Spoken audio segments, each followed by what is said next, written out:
Olá, gente, como vai? Nesse vídeo vamos falar sobre sociedade civil e cidadania, que é fundamental para a gente entender, inclusive, os movimentos sociais. Bem, gente, a gente fala de sociedade civil de uma maneira muito naturalizada. O que significa sociedade civil? Para vocês terem ideia, por exemplo, no antigo regime, as pessoas elas não eram iguais entre si, né? Existiam estamentos, a sua posição social era dada, portanto, pelo nascimento, e isso te garantia uma série de privilégios que eram distribuídos desigualmente pela sociedade. Então a gente não pode dizer que no antigo regime existia uma sociedade civil. A ideia de sociedade civil está ligada necessariamente à perspectiva de que existe um espaço público em que todos são iguais. São iguais em relação ao quê? Em relação ao status de cidadão. E aí vamos falar um pouco sobre o que seria esse status de cidadão. A primeira característica de um sistema baseado na cidadania é que os direitos eles são iguais para todos, eles se colocam igualmente para todas as pessoas. Essa é uma ideia básica da noção de cidadania. Ninguém pode ser mais ou menos cidadão do que o outro, porque o conceito de cidadania ele já pressupõe a igualdade. A cidadania, gente, ela é um papel social, né? A gente aprende a ser cidadão.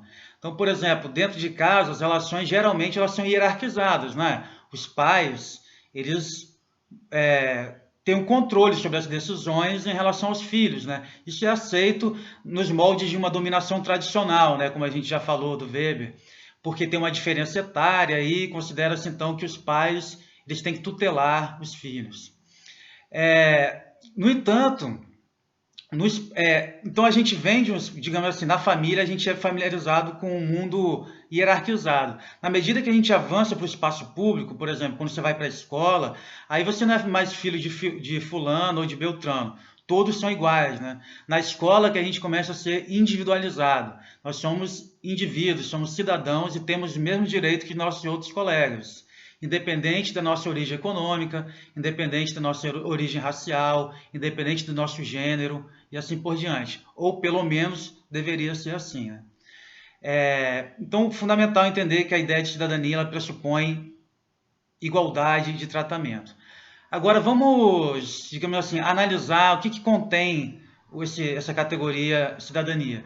Cidadania ela tem três aspectos, gente: os direitos civis, os direitos políticos e os direitos sociais. O que são os direitos civis? Entre os direitos civis, a gente pode incluir, por exemplo, a liberdade de expressão, o direito de ir e vir livremente pela cidade, o direito de você não ter a sua casa invadida pela polícia, a não ser que seja um flagrante de delito, né? Então tem alguém gritando dentro da sua casa, parece que vai morrer, a polícia pode invadir a sua casa, ou se houver um mandado judicial, ou seja, um juiz autorizou a entrada de alguém, de um investigador, né, ou da polícia na sua casa. Então percebam que esses direitos civis, de uma maneira geral, eles estão ligados a proteger o indivíduo, proteger a esfera privada em relação à intromissão do Estado.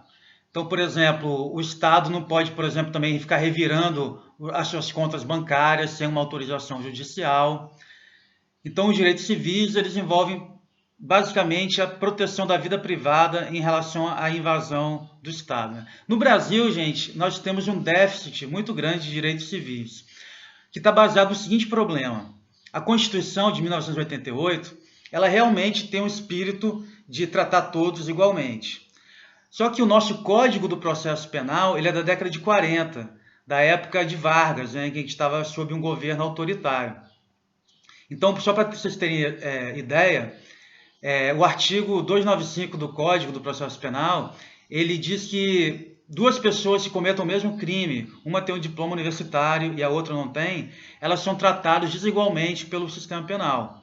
A que tem um diploma universitário, ela tem direito de aguardar o julgamento em prisão especial, o que pode significar, dependendo das circunstâncias, até ficar em casa, e enquanto a pessoa que não tem o diploma universitário, ela vai aguardar o julgamento presa. Né? Então, quer dizer, se você tem um diploma universitário, você tem o direito à presunção da inocência. Se você não tem esse direito.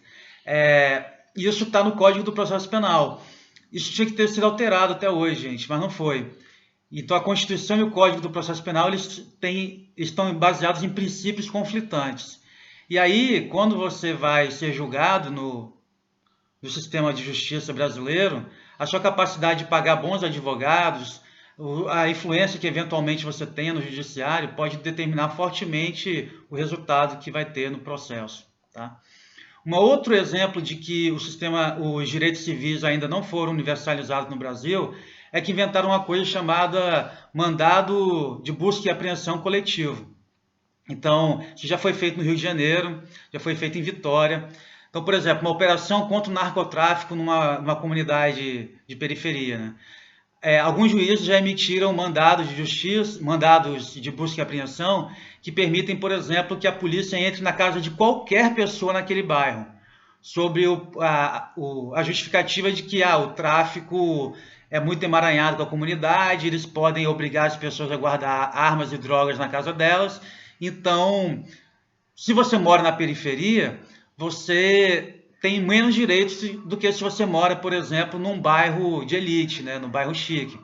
Porque volta e meia a gente vê, por exemplo, buscas e apreensões em condomínios de luxo, né, desde a Lava Jato, e depois também algumas investigações envolvendo milícia no Rio de Janeiro. Mas você não vê um mandado, por exemplo, quando acharam aquelas malas de dinheiro do Gedel lá na Bahia, né? Não foi baseado no mandado de busca e apreensão coletivo. Se acharam 50 milhões num apartamento, de repente tinha mais dinheiro escondido em outros apartamentos. Mas aí não. Como é um prédio bacana, um condomínio bacana, aí o mandado de busca e apreensão é só para um endereço específico. Se você mora na periferia, a polícia pode entrar na casa de qualquer pessoa sob a justificativa de que está buscando drogas, está combatendo narcotráfico, etc. Então, tanto a questão do narcotráfico, numa escala mundial também, a questão do terrorismo, tem pressionado os governos a diminuir os direitos civis de determinadas populações, geralmente populações periféricas. Nos Estados Unidos, geralmente são negros e latinos. No Brasil, geralmente são pretos e pardos. E assim por diante. Então, esse é o estado da arte dos direitos civis no Brasil. Os direitos políticos, gente, eles são basicamente estão ligados ao direito de eleger representantes e de ser eleito, de participar do sistema da democracia representativa. E os direitos sociais, eles são, de maneira resumida também, eles estão relacionados ao direito de você participar da riqueza e das conquistas civilizatórias da sua sociedade, mesmo que você não tenha capacidade de se sustentar, por exemplo. Então, no Brasil, existe uma coisa chamada benefício de prestação continuada. O que significa isso? Se você já tem 65 anos e você demonstra que você não tem nenhuma fonte de renda, e mesmo que você não tenha contribuído para o INSS, você tem direito a um salário mínimo no Brasil. Quer dizer, a ideia que está por trás disso é o seguinte: tá, você pode não ter trabalhado por uma série de motivos, inclusive porque talvez você seja um preguiçoso, mas a sociedade ela é responsável por você. Programas como, por exemplo, Bolsa Família também caracterizam os direitos sociais. A Previdência Social, de uma maneira geral, gente, o direito à aposentadoria, o direito ao seguro-desemprego, o direito a receber um auxílio enquanto você está doente, não pode trabalhar. O Sistema Único de Saúde, a educação pública e gratuita, de qualidade, isso tudo são direitos sociais. Então, o Brasil ele tem a vantagem de que na legislação há uma previsão desses direitos serem universais. O que falta é a gente implementá-los de maneira efetiva, né? Mas, por incrível que pareça, já melhorou muito, gente. Então, durante essa pandemia, a gente viu recorrentemente, não sei se vocês acompanharam, mas o governador de Nova York algumas vezes reclamou de que os Estados Unidos não têm um sistema único de saúde. Então fica muito difícil, quando a gente tem uma situação dramática como essa, você coordenar as ações dos diferentes hospitais, saber onde tem vaga, onde não tem vaga, onde tem leito, porque eles são independentes lá nos Estados Unidos, é um sistema fragmentado e privado, né? A Inglaterra tem um sistema único de saúde, o Brasil tem um sistema único de saúde, e eu considero isso uma conquista civilizatória fundamental. É chocante que um país como os Estados Unidos, né, a primeira ou segunda maior economia do mundo, né, porque a China vem aí, não seja capaz de oferecer um sistema desse, e sob a justificativa, gente, de que isso seria um tipo de socialismo, sabe? Eu acho que assim, não tem problema nenhum as pessoas serem de direita, serem liberais. Eu acho que a direita é alternativa possível e democrática, né? Acho que não tem problema nenhum. Mas eu acho que acusar de socialismo um sistema único de saúde, eu acho que é um pouquinho de desonestidade intelectual, tá bom? Então, basicamente, gente, esse vídeo trata disso. Na modernidade, desenvolveu-se o que a gente chama de uma sociedade civil, ou seja, uma sociedade, um espaço público em que as pessoas se veem como iguais, iguais em relação ao quê? Ao status de cidadão. Do que é feito esse status de cidadão? Dos direitos civis, dos direitos políticos e dos direitos sociais. Tá bom? Um abraço.